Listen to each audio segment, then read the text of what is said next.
So today we're going to be talking about Nintendo Switch 2, and I want to apologize for the sound of my voice. I actually blew it out. I was belting Journey in my car today at near max volume, so, I did what I did in my voice. Let me grab a drink of Nectar of the Gods here. That being said, we're going to go ahead and focus in on these two reports for Nintendo Switch 2. One comes from Reddit, the other comes from the CEO of Dbrand. And what I want to mention is I've been chasing this story down over the last 12 to 24 hours. I've talked to a lot of people behind the scenes, people at Dbrand. I've talked to game developers and other places to really find out if this stuff is believable. And all I'm really going to say, because most of what I was told is off the record and I'm not allowed to actually say it, is I believe these reports. You don't have to. You definitely should have an air of skepticism, but I do think it's worth paying attention to, and I definitely think we should consider this stuff as we look forward to Nintendo Switch 2 being revealed next month. Yes, I just said that out loud. So before we dive in, I want to remind you we're on our road to 140,000 subscribers. And yes, I would appreciate if you would subscribe to the channel. Alrighty then now. Let's go ahead and dive right in. First, we have this article over at The Verge saying that Nintendo Switch 2 as described by Dbrand. And this comes from the CEO of Dbrand. But we're going to go down to the parts that actually matter. So, it says right here that it seems Dbrand is reasonably confident in its case. But we asked CEO Adam to be sure. He says Dbrand has actual dimensions, not an educated guess, based on a 3D scan of real hardware. When they asked how he knows, he said, "Nice try, Nintendo." Now, what are the actual measurements? Well, based on Dbrand's measurements, the next Switch, and we'll call it the Switch 2, will both be larger and taller than Nintendo Switch OLED, but roughly the same thickness. Nintendo spec sheet shows the previous handheld is 242 millimeters wide, 102 millimeters tall, and 13.9 millimeters thick, whereas Adam says Switch 2 should measure 270 millimeters wide, 116 millimeters tall, and 14 millimeters thick, with the console portion taking up 200 millimeters worth of that width. Adam also says the kickstand will measure around half the console's height at around 55 millimeters, a diagonal measurement of the cover glass supports the previous rumors that it has an 8-inch screen. Now, Adam says his understanding are the Joy-Cons magnetically attach with an ejection button that's on the back of the Joy-Cons near the top, and that this new case takes advantage of the detachable controllers. He says the controller portions of Dbrand's case can detach with them inside. Now, he doesn't know what the second square button is under the home button, which has a C on it. The left Joy-Con in Dbrand's mockup still has a button on the left Joy-Con, which is where you'll find the capture button of the original Switch. So it's unclear if the C button now means capture or if both buttons work differently. Now, this is where we get some other information.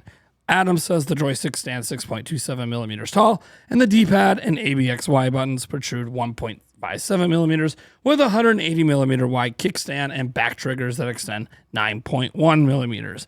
Now, all of this stuff here that we're talking about is really just about the exact measurements of the outside of the system, right? A 3D scan exists. They're not going to tell us how we got it. I think this is pretty wild. I think this is pretty interesting.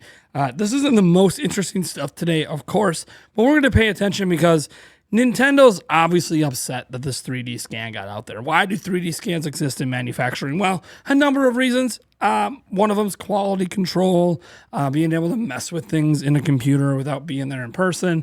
Lots of reasons to have these 3D scans of what could be retail units. So I do find that to be interesting. But what's really interesting is this next bit. And this comes courtesy of the Nintendo Switch 2 Reddit, but it comes from a user that provided direct evidential proof to the owner of that subreddit.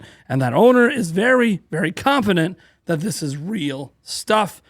Again, I'm not going to personally confirm or deny any of the things you see here, but I am going to say that there's a lot of reasons that you should probably believe much of what you're about to see.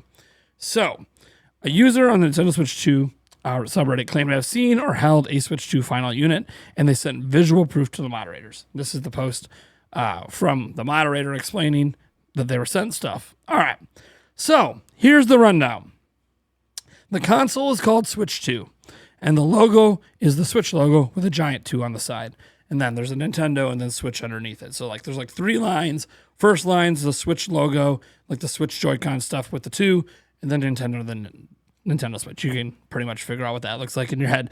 There were units that were dark gray, but apparently there's an all-white SKU where the Joy-Cons and the tablet are also white, and then a special edition SKU themed around a game with a 9. We obviously know Mario Kart 9 in that case, but to be clear, I don't think Mario Kart 9 is a launch title. I think if there is a Mario Kart themed Switch 2, that's probably for the holiday period. All right, going back in here, the buttons and sticks are marginally larger than the current Switch.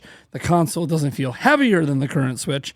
The magnetically attaching Joy-Cons to the console makes a mechanical click sound.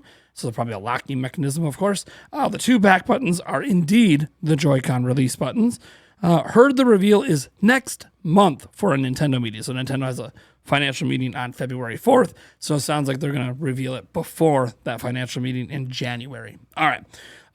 The dock has the same ports as the Switch OLED dock, and it is a bit larger, but curved, so much of the screen pops out. This is likely just a visual difference. So when they put it, it in the dock on the Switch 2 box, it looks visually different than the original Switch 1. I feel like that's really the plan here. I don't feel like there's any extra functionality just because more of the screen is exposed. All right. The game card slot looks the same as the current Switch. No real surprise there. And the top side of the Joy-Con, when detached, has a surprise feature. Oh, and the magnets themselves are buttons. So that's pretty cool. I think the SL, SR buttons in the past were rumored to possibly be where the magnets are located. So kind of interesting that those have a double purpose. That being said, it has an LCD screen, which we kind of figured at this point. ZLZR buttons are larger than on the current Switch.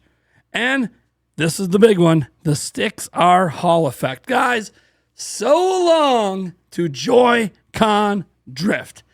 A lot of this stuff will obviously make it over to the Nintendo Switch Pro controller. We obviously hope the Pro controller also has a headphone jack and stuff, but no details on that right now. So what are my thoughts on this? Well, because my voice is going out, I'm not going to be able to give a long-winded diatribe like I usually do. I will take another drink quick. And I will just use my remaining voice today to remind you that while you should be skeptical, I've been hearing some things. And the things I'm hearing are sounding a lot like the things we're talking about. So I'm really excited for Nintendo Switch 2. I'm sure you're excited as well. I want to thank you so much for tuning in. And hey, don't worry. We'll be doing the salt water. We'll be giving the voice a rest. We'll be doing everything we can to come back even stronger tomorrow. Oh, and Nate, no more singing songs, man. I know you love Journey, but sometimes you can't be belting. All right, guys. Thank you so much for tuning in, and I'll catch you in the next video.